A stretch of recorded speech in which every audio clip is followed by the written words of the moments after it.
और दिल्ली की सत्ता से आम आदमी पार्टी का पूरी तरह से सफाया हो गया है। ये अब साफ हो गया है कि दिल्ली विधानसभा चुनाव में प्रचंड जीत के साथ बीजेपी वापसी कर रही है 27वें साल में।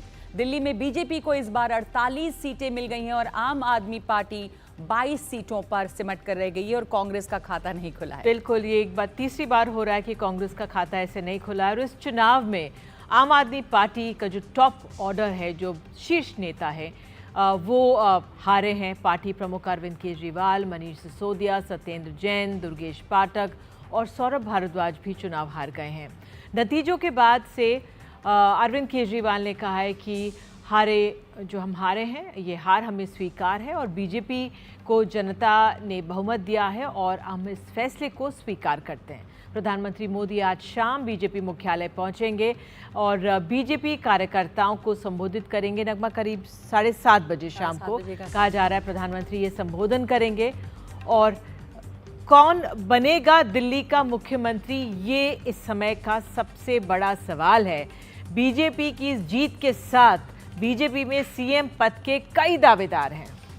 तो कौन बनेगा दिल्ली का सीएम? बीजेपी में सीएम पद के कई दावेदार हैं। विधायकों में से ही सीएम बनने की संभावना है और कई नाम आगे आ रहे हैं। रेस में सबसे आगे परवेश वर्मा का नाम है। परवेश वर्मा ने केजरीवाल को हराया है, इसलिए जायंट किलर बताए जा रहे हैं वो। सतीश उपाध्याय भी रेस में हैं, जो कि चुनाव अपना जीत चुके हैं।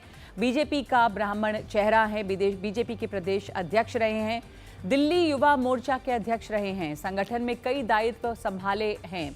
आशीष सूद बीजेपी का पंजाबी चेहरा है, दिल्ली बीजेपी के महासचिव रहे, अभी गोवा के प्रभारी और जम्मू कश्मीर के सह प्रभारी।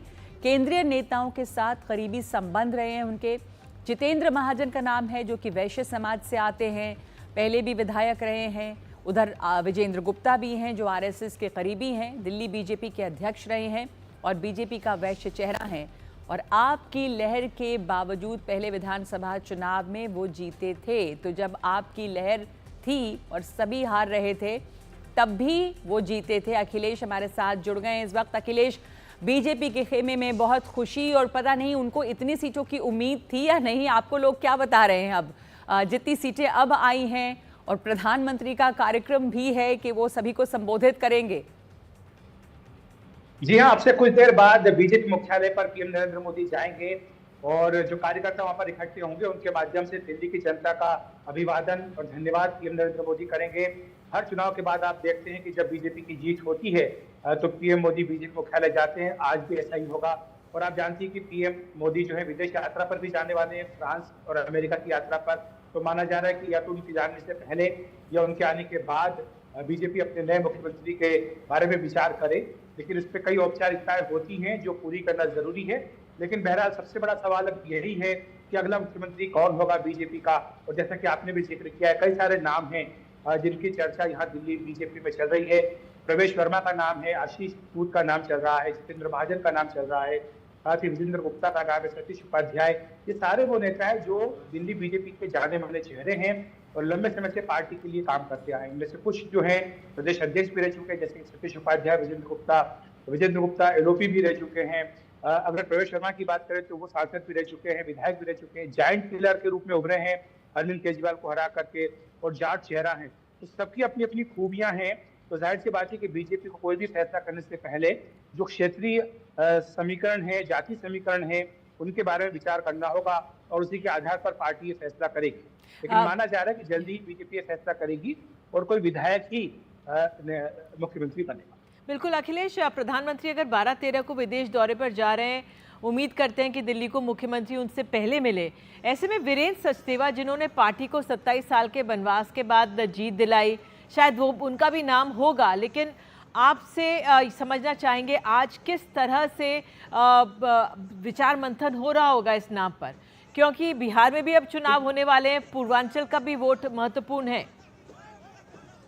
बिल्कुल है, और पूर्वांचलियों ने झोली भर के बीजेपी को वोट दिए हैं, न सिर्फ इस विधानसभा में बल्कि पिछले लोकसभा में भी दिए।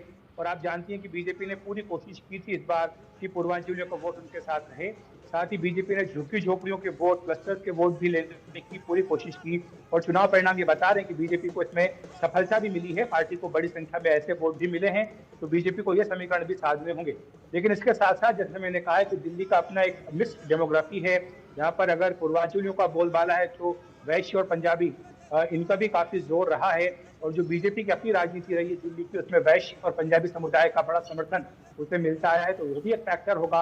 और जाटों का भी एक फैक्टर है, क्योंकि जाट और गुर्जर की अगर दो बात करें तो प्रवेश वर्मा तो अपना चुनाव जीते हैं, लेकिन रमेश बिधूड़ी जो कि गुर्जर नेता है वो अपना चुनाव हार गए। तो ऐसे में प्रवेश वर्मा को बनाने से बाहरी दिल्ली और जो ग्रामीण इलाका है दिल्ली का, उसको एक मैसेज जाता है। साथ ही हरियाणा, पश्चिमी उत्तर प्रदेश और राजस्थान के जाटों में भी बड़ा संदेश जाता है। तो ये सब भी बातें होंगी बीजेपी के दिमाग में। ये नहीं भूलना होगा कि अरविंद केजरीवाल को हराया है